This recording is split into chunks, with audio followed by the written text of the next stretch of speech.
Are unique compared to any other province. We're unique. Where almost 2/3 of the population is in one city, Winnipeg, Manitoba. You won't find that in BC, Alberta, Saskatchewan, Ontario, Quebec. It's very unique here. Yeah, that is true. That is true. And I wouldn't say it if it wasn't true. Well, I know that, but I hadn't thought of it. Right? Oh. Now you're making me think about it. All right.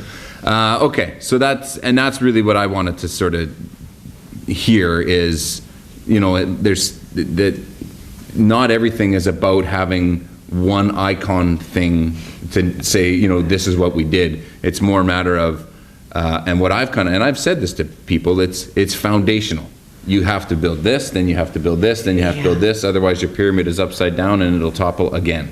It's interesting because the key thing is that a lot of people, when they talk about, vision, it's a mayor who built a bridge or built a building or whatever. Well, you know what? Mayors and council don't do that. They may be part of it. The key thing is to make it a vibrant, exciting, prosperous, safe city. And that's what I want to do. Before I was elected, Winnipeg was unfortunately the murder capital of Canada. Mm-hmm. We had serious problems. We need to address those. We had hardly anybody living downtown. We need to address them. So you're seeing the change. The sad part of it, change doesn't happen overnight. It takes time. But you can see the momentum's there. And I'm telling you, people I talk to on a daily basis, they're getting excited. Yeah. And it's nice to see people excited. I mean, yesterday I spoke at a class at University of Winnipeg. The young people are excited. Yeah. And the other thing is we want young people giving us ideas on what it takes to keep them here. Because you know what?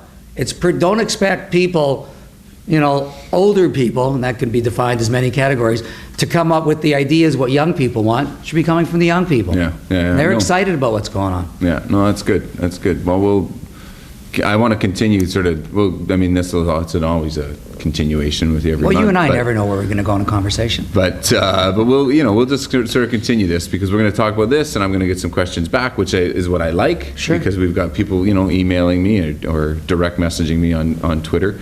Finally, today,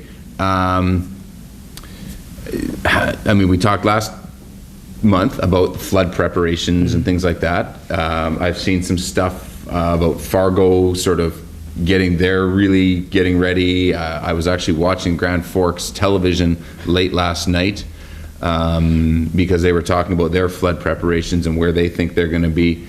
Are we on the? I don't want to put the fear into. I still think that the floodway. I don't understand why nobody's talking about what the floodway we spend all the money on digging. But are we ready, as a city? Well, first of all, the sandbagging, the making of sandbags in Fargo got an awful lot of coverage in the media. Yeah. So you must know it's ratings time. That's number one. Okay. But number two, good on them. Yeah. They're getting prepared, but we're making sandbags as well. And people should know that obviously the crest comes to Fargo before it comes to us. But the bottom line is, we're going to be ready. This is very serious. There's been a lot of talk about it in the media and, comparing it to the flood of 97. And, no one knows for sure because what we do know, we know the ground is saturated. We know we've had some record snowfalls in the month of November. Our snowfall budget was exceeded by about $7 million. So you know what's going on. We got snow again, last night. And Mother Nature don't know what's going to happen. Are we going to have a nice, slow, gradual melt?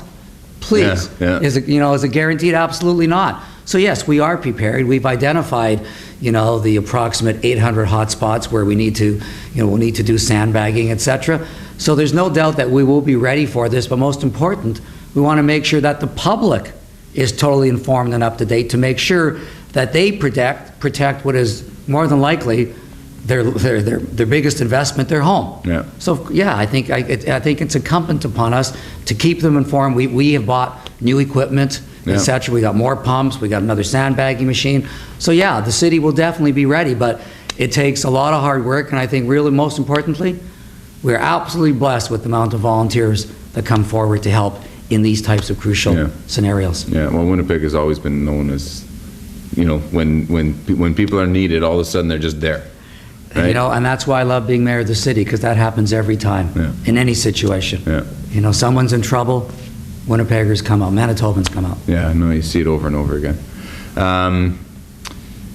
So flood preparations are sort of underway, and it's going to be interesting. We've had a little bit of a warm spell lately, and you can actually see how the river's actually dropped. But they'll be updating the forecast on a regular basis, and keep in mind, this usually comes to a head maybe the third week of April to the middle of May. So, we don't know for sure when it's going to happen, but I can tell you this much: preparing early is a good thing. Yeah.